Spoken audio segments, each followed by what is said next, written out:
네, 외교부 제1차관을 지낸 최종건 연세대 교수와 함께합니다. 어서 오세요. 네, 오랜만이십니다. 예. 거의 한 달 만에 뵙는 것 같습니다. 예, 그러네요. 예, 네. 방학을 했었어가지고요. 예, 네. 개인적 사유 때문에 네. 한 달 만에 뵙는데요. 가는 날이 장날이라고 복귀하는 날에 큰 뉴스가 전해졌습니다. 밤사이에 미국에서 네. 바이든이 대통령 후보직을 사퇴를 했습니다. 버티다 결국은 이렇게 왔는데 결정적인 계기가 뭐였을까요? 뭐 일단 한번 훑어보죠. 저 개인적으로는 사퇴할 것이라는 감이 좀 있었으나 이를테면 미국 시각으로 일요일 날 할까 혹은 백악관에 복귀해서 하지 않을까 뭐 이런 생각이 있었는데 왜냐하면 미국 시각으로 일요일 아침까지도 측근들조차 후보는 바이든이라는 메시지를 계속 전파했고요. 네. 또 미국의 이런저런 아침 시사 프로그램에 이들이 출연해가지고 바이든은 계속 후보한다라고 했죠. 얼마나 뻘쭘했을까? 근데 한편으로 또 바이든은 해리스와 주말간에 여러 차례 토의를 했다라는 정황이 잡혀요. 게다가 뉴욕타임즈 단독 보도에 의하면 토요일 날 바이든 대통령의 최측근 2명을 그러니까 비서실장 하나하고 수석 전략 수석을 자신의 사저로 불러들였다는 거예요. 네. 그때 이제 소위 요번에 발표된 사퇴서를 썼다는 것인데 그 원인을 보면 미국 민주당 최고위층이 바이든을 정치적으로 압박한 것이 분명히 있죠. 예. 뭐 펠로시, 오바마 대통령, 뭐 대규모 그 후원자들도 지원을 유보함으로 해서 예. 이 소위 금전줄이 말라드는 현상이 분명히 있었고요. 예. 여기도 중요한 거예요. 우리가 이야기하지 않는 것인데 지금 우리 미국 대선이 치러지는 날 미국 상원과 하원 의원 선거도 동시에 해요. 그러니까 특히 경합주에 있는 그러면 민주당 상원 하원 후보들도 바이든 대통령이 이를테면 대통령 후보가 되어서 표를 획득하지 못하면 자신들도 동반하락하는 추풍 낙엽이 될 수 있으니까. 그리고 이걸 영어로 다운 벨롯이라고 하거든요. 같이 표를 얻지 못하는 것인데 이게 특히 경합주라고 하는 미시간, 위스콘신, 뭐 펜실베니아, 조지아, 뭐 플로리다에 있어요. 그래서 그들이 이제 민주당 중앙당사에 가서 좀 바이든 좀 말려달라고 했던 것 같고요. 예. 또 특이하죠. 왜냐하면 트위터에다가 소위 이 사퇴서를 공개한 거거든요. 현직 대통령으로서 백악관에서 약간 대통령스럽게 발표할 수도 있었을 텐데 마이크 앞에 서는 것도 아니고. 예. 이건 자기가 결정했다는 것을 꼭 이야기해 주고 싶었던 것 같아요. 떠밀려서 결정한 것이 아니라 내가 이런저런 고려를 했고 또 이 사퇴서 자체를 보면 자신의 업적을 상당히 많이 나열하거든요. 맞아요. 그래서 이길 수 있는 후보를 선정하기 위해서라도 내가 길을 터줬다라는 일종의 유산을 만들려고 했던 것 같아요. 해리스하고도 충분히 사전에 예, 그렇죠. 다 얘기가 됐다고 봐야 되겠죠. 저는 그렇죠. 이게 바이든 해리스니까요. 그러니까 예. 해리스 모르게 그냥 전격수 이건 아니었겠죠. 그럼요. 그러면 이상하죠. 그러면 해리스는 그 자신의 러닝메이트나 이런 것도 이미 다 준비를 해놓고 있다고. 그거는 제가 확인할 수는 없겠지만 해리스 부통령도 자신이 민주당의 후보자가 되어 트럼프를 물리치겠다. 그리고 바이든 대통령이 나를 지지해 주어서 영광이다라는 메시지를 즉각 내었습니다. 자, 그러면 근데 민주당 이게 해리스 말고 어떤 눈치 없는 누군가가 나도 한번 도전해 볼래. 저요 이렇게 손들면 경선을 해야 되잖아요. 어떻게 돼요? 그래서 지금 두 가지 시나리오가 가장 유력하게 보여요. 지금 오늘 우리 시각으로 오늘 이런 상황이 발생되었으니 지금 약 일정상으로 보면 8월 19일부터 22일 4일 미국 시카고에서 민주당 전당대회가 열려요. 한 달밖에 없어요. 그럼 그 안에 어떤 일이 발생될지 봐야 되겠지만 제도적으로는 이렇습니다. 현재 민주당은 바이든 대통령이 후보직을 사퇴하지 않았더라도 공식적으로 후보는 없는 상황이었거든요. 그렇죠. 아직 전당대회에서 선출을 안 한 선출이 거니까. 안 됐으니까요. 그래서 지금 두 가지 시나리오가 있습니다. 바이든 대통령이 해리스를 그 자신의 후계로 지지한 상황이기 때문에 이 상태로 쭉 가다가 민주당의 주요 인사들이 해리스를 지지하고 네. 그러다 보면 전당대에서 자연스럽게 추대되는 모습 하나. 추대. 네. 두 번째는 이 전당대회에서 소위 경선을 하는 모습 둘이 있을 것입니다. 예.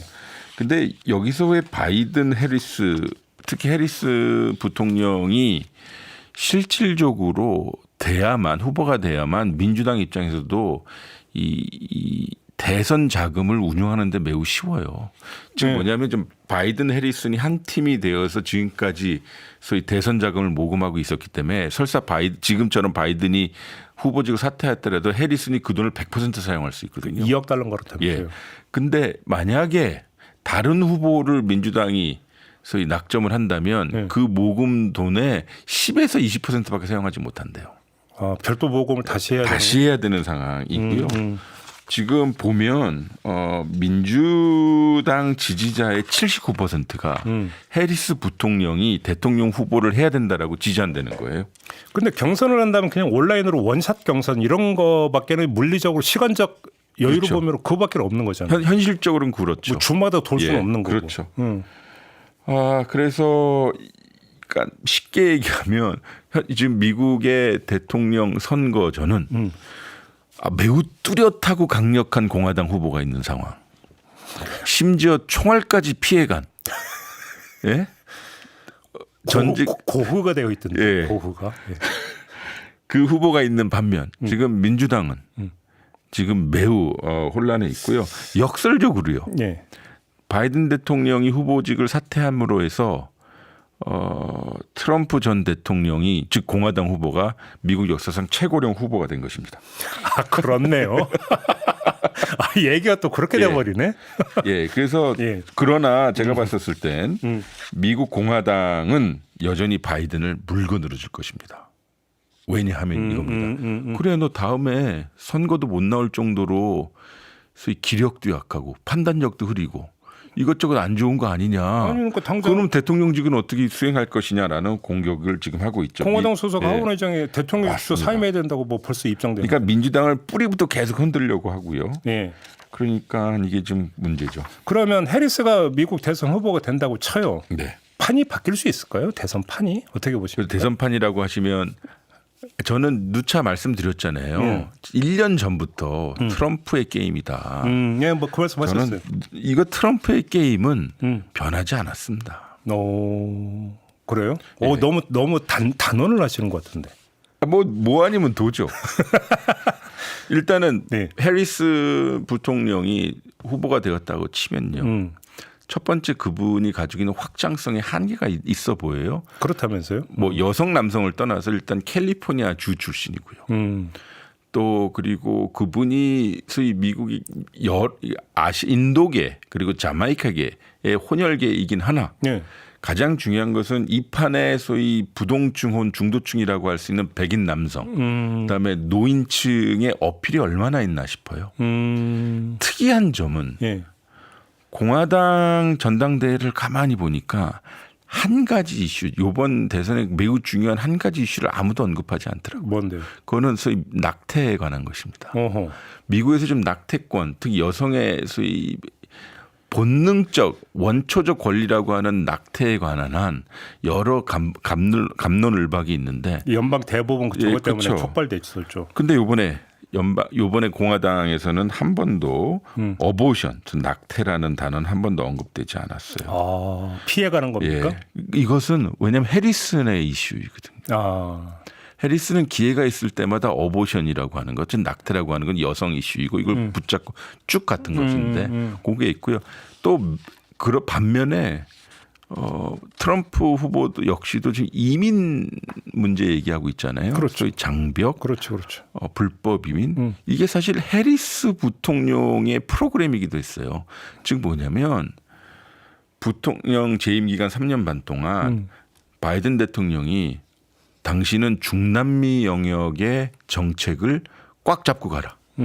중남미에서 불법 이민자가 많이 오니 이것을 근본적으로 해결하기 위해서 중남미에 외교적으로 정책적으로 많은 접근을 해서 그들과 관여해서 좋은 프로그램을 만들어서 넘어오지 못하게 해라. 일전에 그 말씀 잠깐 하셨어요. 예. 근데 그거 실패했거든요. 그러니까 이제 만약에 해리스가 대통령 후보가 된다면 트럼프는 좋다고 더 깰 겁니다. 네가 한 게 뭐 있냐? 한 게 무엇이냐 이거죠. 그래서 좀 두고 봐야 될 거고요. 그러면 지금 조금 전에 단정적으로 트럼프의 판이라고 하셨는데, 자 그러면 트럼프가 재부상한 그 배경 이유는 어디에 있다고 보세요? 첫 번째 트럼프의 부상은 트럼프 자체를 논의하지 않고는 설명할 수 없죠. 인물 분석? 인물이죠. 네. 왜냐하면 그는 일단 기존의 언술 체계 정치 언어와 다른 매우 평이한 문장을 써요. 그래서 우리 영어 배우는 사람들 입장에서 보면 일형식 문장을 쓰거든요. 지금 저작거리 화법. 소위 그렇죠. 시장 막말을 쓴다라고 할 정도인데 네. 그래서 이 소위 미국의 중산층 그러나 소외된 계층으로부터 저 사람 말하는 거 되게 알아듣기 쉽다. 그리고 저 사람이 이야기하는 건 듣고 싶은 게 많다. 쉽게 뭐 사이다입니까? 그렇죠. 게다가 기존의 미국의 소위 기득권층이 이야기하는 것들을 다 부정하면서 나가요. 네. 이게 2017년도에 그가 이야기했던 거가 거의 유사한 언술 체계와 담론 체계를 가지고 있어요. 일단은 왜 우리가 못 살게 되었는가? 네. 왜 미국 시민들이 중산층에서 이탈하고 많이 실업자가 되었느냐? 이것은 민주당파들이 혹은 기득권들이 소위 세계화라는 명목으로 중국에, 한국에, 그리고 일본에, 그리고 아시아에 우리의 공장을 팔아넘겼다. 세계화라는 이름으로. 그리고 미국을 마치 세계의 유일한 경찰인 양 세계 곳곳에다 참견하고 있다. 네. 그럼에도 불구하고 딱 하나 해결한 국제 분쟁이 없다. 뭐 가만히 보니까 뭐 틀린 말. 그래서 Make America Great Again. 뭐 해결한 건 없잖아요. 그렇죠. 그래서 나는 미국의 중산층, 소외된 계층을 위해서 미국 우선주의를 하겠다. 네. 이걸 왜 평이한 문장으로. 그리고 미국 민주당 계열 그리고 기득권 워싱턴의 기득권층을 확실히 깨버리는 문법을 쓰니 네. 이게 되거든요. 그러니까 소위 외교 정책이나 전통적인 측면에서 보면 야 한국 같은 나라한테 왜 우리가 미군을 주둔시키고 비용을 받지 못하고 있어라고 하는 것은 기본의 문법에 어긋나는 거거든요. 근데 그게 미국 시민들한테는 먹혀 들어간다는 거예요. 네. 즉 우리가 이렇게 못 살고 있는 것들은 미국의 기본적인 외교 정책 때문이다라고 얘기하는 거죠. 그런 게 일단은 효과를 보고 있다. 예. 즉 이상하죠. 트럼프 대통령이 2017년도 2016년도 경선에서는 트럼프보다 더 우세한 정치적으로 익숙한 사람들이 많았어요. 근데 다 물리쳤거든요. 그렇죠. 그리고 심지어 힐러리 클린턴도 물리쳐서 당선이 된 거라고요. 네네. 그리고 4년 동안 그가 했던 것은 소위 미국 중심적 외교 정책을 핀 거죠. 기후협약에서도 탈퇴하고 강력하게 나토 회원국으로부터 비용을 징수받으려고 했고 그리고 우리에게도 많은 방위 분담금을 받으려고 했고 이런 것들이 미국 사람들한테 먹힌 거예요. 근데 바이든 대통령은 그렇게 하지 못했거든요. 실제로 내용을 까보면 비슷했는데 기본적으로 동맹 강화, 미국식 동맹 강화라는 말밖에 하지 못했다라는 것이죠. 벤스를 손에 잡았잖아요. 네네. 벤스하고 손에 잡은 것도 상당히 효과가 있을 거라고 보세요? 벤스는 저는 되게 놀랐어요. 예상 외였어요? 예. 아니 저 정도로 정말 대통령을 요번에 하고 싶었나? 총알 피해 간 거는 뭐 운이라고 치더라도 왜냐하면요 그 요번에 부통령으로 지명된 벤슨 후보는 오하이오주 태생이고요. 부모가 소위 알코올 중독자고 그러니까 제가 지금 설명한 즉 이 세계화의 유탄을 맞아서 직업을 상실하고 삶의 의욕을 상실함에 따라 소위 마약을 하거나 아니면 뭐 아직 그냥 인생을 망하게 간 거기에 집안의 아들이에요. 외할머니가 키웠다라고 하잖아요. 근데 힐빌리의 노래라는 영화도 보니까 그게 적나라하게 나오는데 제가 오하이오주에서 공부를 했거든요. 오하이오가 예전에는 민주당이었고 매우 잘 사는 동네였는데 이게 완전히 쇠락으로 가는 거가 저 눈으로도 목도했어요. 그러면서 이 백인들이 상당히 인종주의적 색깔을 드러내기도 하고 남을 탓하게 하는데 여기서 이제 성공한 사람이어서 이분이 이번에 후보자로 되면서 젊은 백인들 그리고 다시 한번 말씀드리지만 이 소외계층 그리고 해병대 네, 이 사람이 해병대 출신이에요. 요새 해병대도 다른 의미로 우리나라에 많이 다가오죠. 그러니까 소위 석세스 성공 스토리로 어필이 있는 거죠. 그리고 상당히 이분이 하는 말이 트럼프보다 더 강성이에요. 그렇더라고요. 예, 완전히 반중국이고요. 우리 얼마 전에도 다루었지만 미국 대학가에 있는 반이스라엘 그 시위에 관련해선 그렇게 시위를 방조하는 대학 당국에든 보조금이나 등록금 같은 걸 주 정부에서 제공하면 안 된다라고까지 이야기하는 사람이거든요. 강력한 사람. 오히려 트럼프보다 더 강경입니까? 저는 그렇게 봐요. 그래요? 예. 그럼 얘기해보니까 새길로 빠지고 싶은 욕망이 있는데 펜스는 뭐 하고 지낸답니까? 그건 제가 모르죠. 근데 보세요. 이번에 공화당 전당대를 보니 저게 어떻게 보면 민주주의 정당이라고까지 얘기할 수 있을 정도로 온 가족이 다 대동원됐고요. 그렇다면서요. 그리고 뭐 물론 드라마가 이번에 생겼죠. 그 암살 미수라고 하는 거. 그리고 매일 그가 등장했고요. 트럼프 대통령이 전 대통령이. 그리고 모든 사람이 트럼프를 보면 막 눈물을 질려 감동의 눈물을 질려고 하고. 그다음에 니키 헤일리 그 전 대사조차도 그렇게 트럼프를 소위 비난하다가 이번에 칭송하는 연설까지 했으니 또 이거 다시 복귀해 보면 이제 공화당은 똘똘 뭉쳤다. 그렇죠. 그러니까 이른바 반 트럼프가 없어져 버렸다. 공화당 안에서 이렇게 보면 되는 거잖아요. 그 2017년과 다르다. 예를 들면 콜린 파월 돌아가셨지만 그분은 지난번 대선 때 그 힐러리 클린턴을 지지했어요 공개적으로 민주당에 공화당 소속임에도 불구하고 부시 대통령 전 대통령은 저기 트럼프를 지지한다라고 공개적 성명을 내지 않았고요. 근데 이번에 다 똘똘 뭉쳤어요. 근데 그 반 트럼프했던 그 상원 하원 의원들은 우수수 추풍낙엽됐고. 그러니까 말입니다. 아무튼 트럼프 판이라고 하셨으니까 자 만약에 트럼프가 당선이 된다고 쳐요. 그러면 제가 3명을 지금부터 꼽겠습니다. 이들은 어떻게 될지가 궁금한데요. 1번 젤렌스키 어떻게 될 것 같습니다. 속 터지겠죠 지금. 이게 제가 지난 한 3주 동안 우크라이나 건을 좀 유심히 봤는데 가장 소위 속이 타는 사람은 젤렌스키 우크라이나 대통령이에요. 오늘 아침 뉴스 보니까 이제 회담을 언급하기 시작했다 이런 얘기가 나오더라고요. 보시면 이게 지금 EU의 의장국이 헝가리 총리입니다. 이 사람이 오르반이라는 분인데 소위 친러파로 알려져 있고 근데 이분이 그 도널드 트럼프 대통령이 11월 대선에서 승리하면 즉시 러시아와 우크라이나의 평화 혹은 종전 협상을 요구할 것이다. 구체적인 계획까지 세웠다고 EU 정상들에게 서한을 보냈어요. 그러면서 뭐라고 그러냐면 우리 EU 국가들도 준비해야 된다. 이게 소위 지금까지 EU가 취해왔던 유럽 국가들이 취해왔던 스탠스가 완전히 다른 거거든요. 그러면서 트럼프 진영은 지금 어떤 이야기를 하고 있냐면 우크라이나 크림반도 동부의 돈바스 등 러시아가 지금 점령한 영토를 러시아에다 주고 그냥 이 상태로 그냥 경계선 긋자는 거거든요. 젤렌스키는 이거에 대해서 방방 뛰고 반대해왔죠. 그러면서 트럼프 엄청나게 비난했었어요.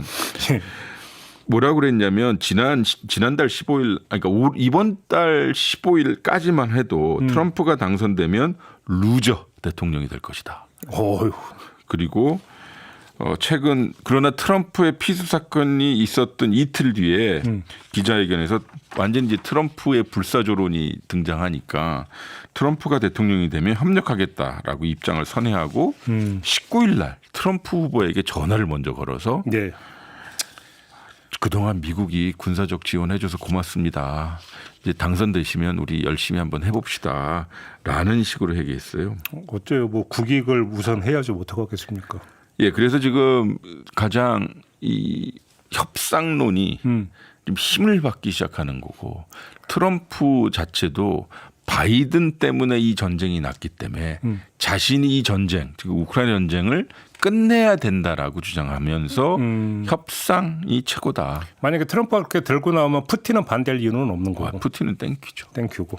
그러나 뭐 협상의 결과가 어떻게 될지는 지금 예단하기는 어렵으나 네.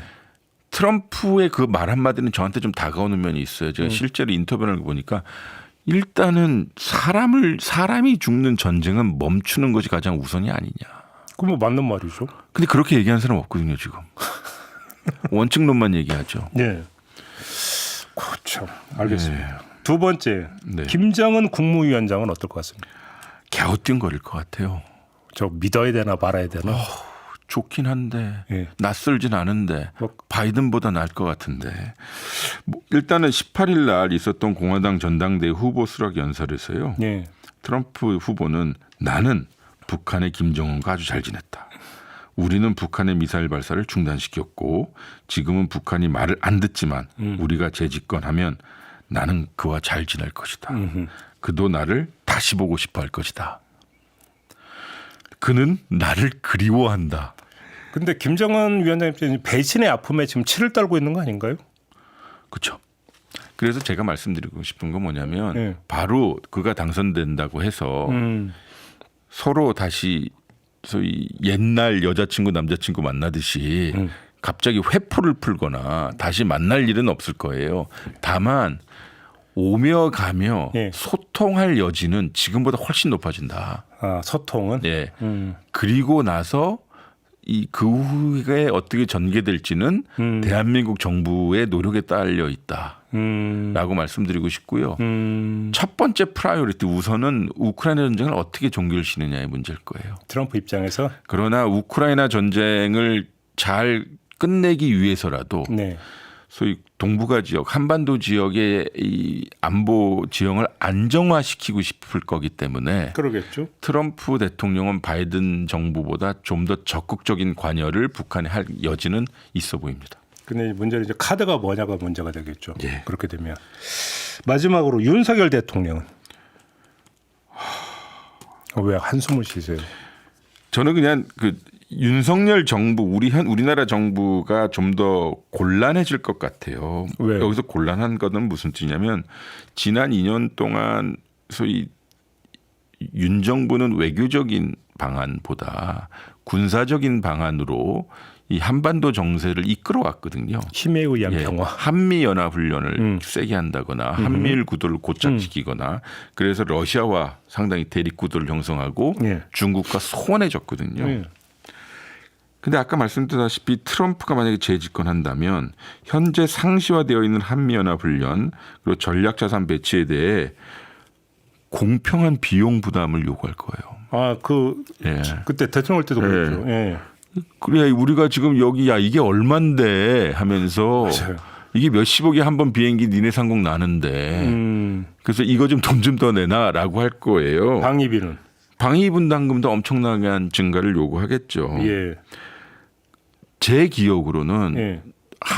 전 사실 트럼프 대통령과 문재인 대통령의 소인수 비공개 회담에 여러 번 배석을 했었는데 그는 항상 한미연합훈련을 워게임, 전쟁 게임이라고 그랬어요. 용어를 그렇게 썼어요? 네.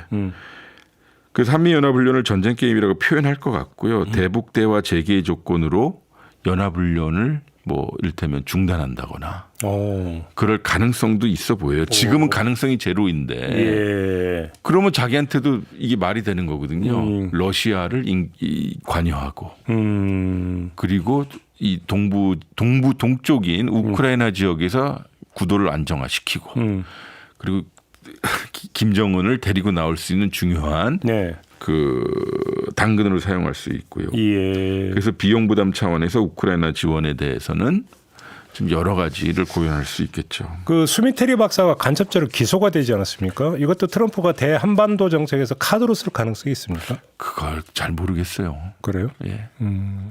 그는 그런 것까지 대통령 혹은 최고 결정 단계까지 고려하나 싶어요. 아, 그래요? 네. 분위기는 이럴 거예요. 수미테리와 같은 사람들이 예. 트럼프 대통령이나 문재인 대통령이 공동으로 북한을 관여하고 소위 평화 프로세스를 진행했을 때 상당히 쌍수 들고 반대했던 사람들이거든요. 그랬었나? 아, 예. 그건 제가 알죠. 그런 사람들이 좀 침묵하지 않을까?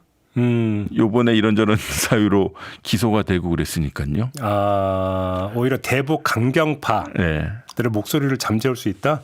저는 그렇게 봐요. 일단 최소한 수미테리만큼은 예. 혹은 수미테리 저도 기소장 한 30 몇 페이지 되는 걸 예. 읽어봤더니 예. 몇몇 또 연루되는 사람들이 있어 보이더만요. 그래서 예. 예. 두고 봐야죠. 아, 오히려. 네. 그래요? 예. 알겠습니다. 근데 뭐 이 이야기 이제 트럼프가 대통령이 된다는 얘기고, 그죠? 근데 미국 대통령은 연임 한 번밖에 못 하잖아요. 네. 근데 한 번 됐다가 떨어졌다가 다시 도전하는 거잖아요. 그리고 이번에 대통령 되면 한 번만 하지 않을까요? 재선을 또 도전할 수 있는 건가요? 어떻게 되는 건가요? 규정이?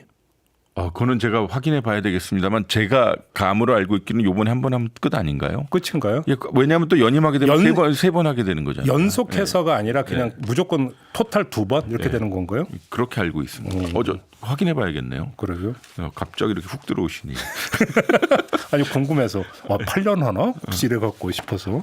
그러면 생물학적 연세가 있으신데. 그런 거. 지금도 최고령 후보가 된 겁니다. 바이든 대통령이 소위 나 안 할래라고 하면서. 예. 중요한 점을 지적해 주셨습니다. 바이든 사태로 최고령 후보가 됐다. 중요한 점이었습니다. 네.